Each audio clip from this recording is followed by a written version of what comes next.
कि एक बुजुर्ग थे, उनका नाम ही था मुस्की। मुस्की का मतलब ये नहीं मुस्की मारत रहा, मुस्की का मतलब है उनके बदन से मुस्क की खुशबू निकला। बेशक बेशक। ऐसी खुशबू निकलती कि मस्जिद में जाते तो नमाजियों में झगड़ा होता, वो कहा हम उनके दायरे खड़े हुए, वो कहा हम दायरे खड़े हुए, कि नमाजों पड़ी मुस्की की खुशबू मिले। एक दिन मुस्की से लोगों ने पूछा, ये बताइए भैया इको तो नहीं चल रहा है इसका कि आवाज ना समझ में आती है।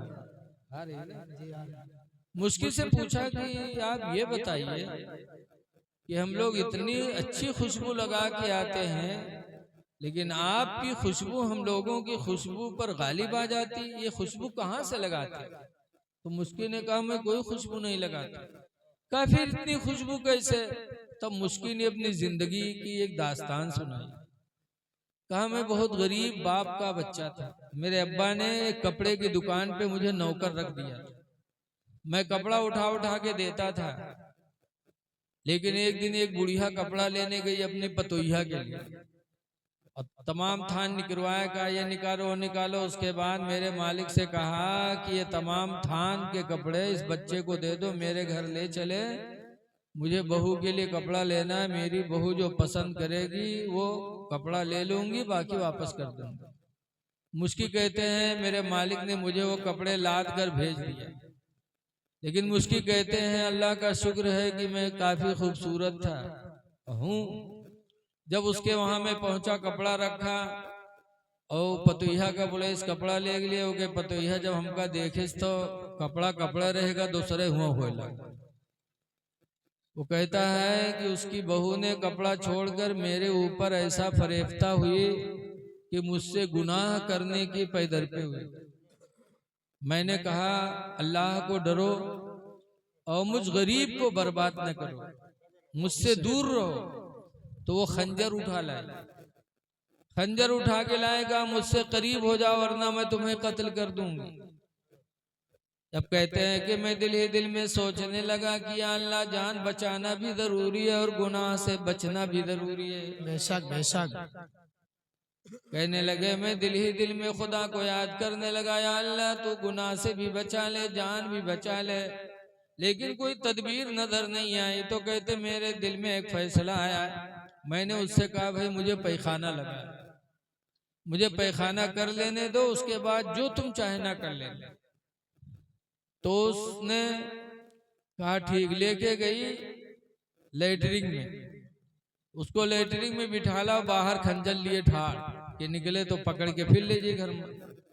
और वो बेचारे पैखाना किए और सोच रहे हैं दिल में कि कैसे करूं। फिर दिल में ये एहसास पैदा हुआ कि आज अगर ये मेरा चेहरा खूबसूरत न होता तो ये औरत मुझे गुनाह की दावत न देती। कनवा हो तो उसे कहा बोलो, मुंह टेढ़वा हो तो कहा। कहने लगे, दिल में सोचने लगे आज अगर मैं खूबसूरत चेहरे वाला न होता तो मुझे गुनाह की दावत न मिलती। कहते हैं कि मैंने दिल में सोचा, उसके बाद जो पैखाना किया था वही पैखाना उठा के मैंने चेहरे पे लगा लिया, बदन पे लगा लिया कि आज अगर ये खूबसूरत चेहरा न होता तो मुझे गुनाह की तरफ बढ़ाने की कोशिश न होती। पैखाना वैखाना लगा करके कहते हैं जब मैं बाहर निकला तो जो औरत खंजर लिए खड़ी थी देखी तो चिल्ला के भगी, भग भग भग भग, ये तो सिर्री हो कोनो पागल हुई है चला हुआ। कहते हैं मैं घर आया, नहाया, कपड़ा बदला, धुला, नहाया, पाको साफ हुआ और वजू बनाया। वजू बनाने के बाद 2 रकात नमाज शुक्राने की पढ़ी, और शुक्राने की पढ़ने के बाद मैंने कहा या अल्लाह तेरा शुक्र है कि तूने मेरी जान भी बचा लिया और मुझे गुनाह से भी बचा लिया। वाह वाह, क्या बात है, माशाअल्लाह। फरमाते हैं जब मैं अल्लाह का शुक्र अदा कर रहा था तो एक गैबी आवाज आई कि मेरे बंदे तूने मुझे राजी करने के लिए गंदगी लगाया, खुदा की गंदगी लगाया है। मेरे बंदे इज्जत और जलाल की कसम, जब तक तू जिंदा रहेगा हम तेरे बदन से मुश्क की खुशबू पैदा करते रहेंगे। वाह वाह वाह, माशाअल्लाह माशाअल्लाह। तभी से उसके बदन से मुश्क की खुशबू निकली तो जिंदगी भर फूट फूट के निकला। क्यों? उसने रज़ा इलाही के लिए सब कुछ किया। सुभान अल्लाह। और ए लोगों, याद रखो, जब कोई इंसान गुनाह से बचने का इरादा करता तो अल्लाह ताला उसके लिए रास्ता जरूर निकालता। बेशक बेशक। कुरान हकीम में अल्लाह फरमाता, मन यत्तक़िल्लाह, जो अल्लाह से डरेगा, यजअल लहू मखरजा, तो अल्लाह उसके लिए निकलने का कोई न कोई रास्ता जरूर बनाएगा। सुभान अल्लाह। बेशक।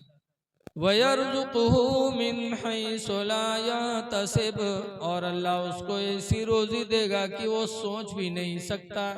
अल्लाह बेशुमार रिज़्क़ अता फरमाएगा। बहरहाल हुजूर खुशबू को पसंद करते थे। ऐ लोगों, पाक साफ रहो, खुशबू तुम लगाओ, जबकि नबी का पसीना खुद महका करता था। लेकिन आज हम मस्जिद में पहुंच जाते हैं, इस तरह पहुंचेंगे कि कपड़ा पसीने से भीगा है, बदबू हो रही है, पहुंची है मस्जिद में। मस्जिद की भी हुर्मती। और जमात में पहुंच जाएंगे तो नमाजी के नमाज खराब करी है। एक नमाजी हर खस की, दूसर वो हर खस की के पसीना हमरे लागे नहीं। मस्जिद में जाओ तो किस तरह जाओ? अल्लाह कुरान में फरमाता, खुज़ू ज़ीनतकुम इंद कुल्ली मस्जिद, ऐ मेरे बंदो, मस्जिद में जाने के वक्त तुम जीनत इख्तियार करो। वाह बेशक। बनाओ, संवार कर लो, इसलिए कि तुम मस्जिद में जा रहे हो, अपने हकीकी दोस्त से मिलने के लिए जा रहे हो।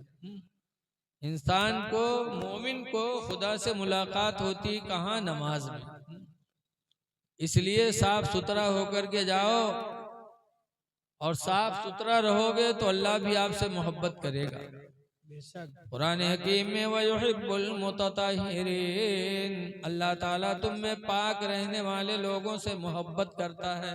सुभान अल्लाह। वाह वाह। लेकिन आज हमारी माँ बहनें बहुत सी जही मदरसा में कही, मौलाना साहब तने कुछ बनाए दो। पूछो कहा बात?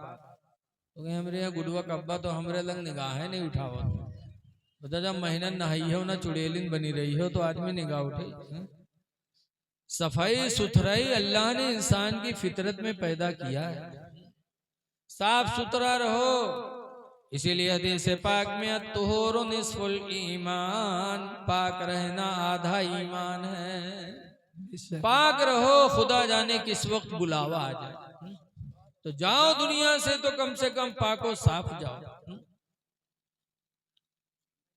हुजूर मुफ्ती नानपारा अली रामा कहा करते थे, हमेशा के लिए रहना नहीं सुधार फानी, हमेशा के लिए रहना नहीं इस दार फानी में। कुछ अच्छे काम कर लो 4 दिन की जिंदगानी में, कुछ अच्छे काम कर लो 4 दिन की जिंदगानी में। सुभान अल्लाह, माशाअल्लाह। और जो जीते हो तो इस दुनिया में कोई काम कर जाओ। ए भैया, जो जीते हो तो इस दुनिया में कोई काम कर जाओ। वाह वाह बेशक। जो जीते हो तो इस दुनिया में कोई काम कर जाओ। खुदा तौफीक दे तो खिदमत इस्लाम कर जाओ। खुदा तौफीक दे तो खिदमत इस्लाम कर